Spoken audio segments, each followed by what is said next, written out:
A retired harness racer has been given a second chance. Saved by a woman with an undying love of horses, Bob is now the first of his kind to trade in the racetrack for police work. Tony Jones has the story.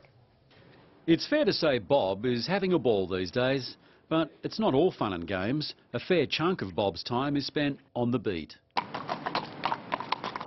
As a fledgling member of the mounted force, Bob is 3 months into a 2-year training period, and so far so good. He's a very good student. He's done himself proud, to be perfectly honest, so if we could find more Bobs, we'd be more than happy. Bob has squeezed quite a bit into his 9 years. In a former life he was a pacer, racing under the name Mossdale Allen, chalking up 4 wins from his 44 starts. It's Mossdale Allen from ring 000 and Mossdale Allen gets home. When his racing days finished, Bob could have gone the way of so many others, but through a placement program run by Nicole Tassoni, Bob was quickly identified as a potential boy in blue. I've been looking for a good police horse for about 4 years, and so it's taken a while to find that combination of height and temperament and trainability. So yeah, it's been a long search.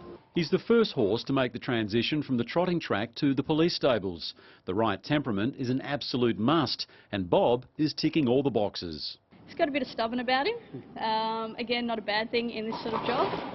He likes to do that whilst I'm on his back, and one of the things he actually quite loves is he really enjoys a head rub especially. He's probably watching what's out there at the moment, but loves a nice little rub just about above the eye.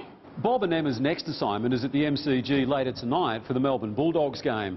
And yes, Bob does welcome the odd pat or two. I like that. This is the closest Bob gets to the racetrack these days, and if his recruitment to the force is a badge of honour, so too is it for the woman who saved him. Yeah, it's wonderful. The Bobs in the world, they've got many, many years of greatness ahead of them, and they deserve that beyond the racetrack, so this is wonderful. Tony Jones, 9 News. Good on you, Bob.